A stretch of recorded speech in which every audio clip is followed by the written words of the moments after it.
अस्सलाम वालेकुम नाजरीन, TMP न्यूज़ के साथ मैं हूँ आतिफा बलोच। शामिल करते हैं आज की अहम खबरें। हाफिजाबाद से खबर शामिल करते हैं। TMP न्यूज़ के नुमाइंदे मलक जमान की रिपोर्ट के मुताबिक डिप्टी कमिश्नर हाफिजाबाद अब्दुल रज़ाक ने कादराबाद, बिराज और मुख्तलिफ मकामात फ्लड रिलीफ सेंटर्स का दौरा करते हुए दरिया चिनाब में सैलाबी सूरत हाल का जायजा लिया। डिप्टी कमिश्नर ने ज़िला इंतजामिया और दीगर मुख्तलिफ महकमों की जानिब से सैलाब से बचाव और अवाम के जान माल के तहफ़्फ़ुज़ के लिए किए जाने वाले हिफाजती इंतजामात का जायजा लिया।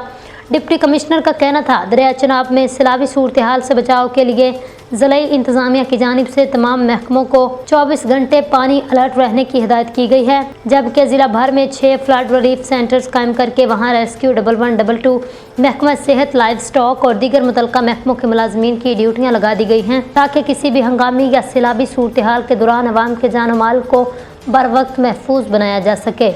उनका कहना था, ज़िला सतह पर DC ऑफिस में खसूसी कंट्रोल रूम भी कायम किया गया है, जहां दरिया चिनाब में पानी की आमद और अखराज को मसलसल मॉनिटर किया जा रहा है। उन्होंने मजीद बताया, दरिया के करीबी देहात में ज़िला इंतजामिया की जानिब से ऐलानात भी करवाए जा रहे हैं, ताकि वहाँ के लोग किसी भी सैलाबी या हंगामी सूरत हाल से कबल अपने हिफाजती इंतजामात को यकीनी बना सकें।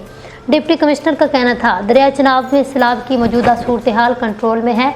सैलाबी पानी किसी भी देहात या फसलों को नुकसान नहीं पहुँचा रहा।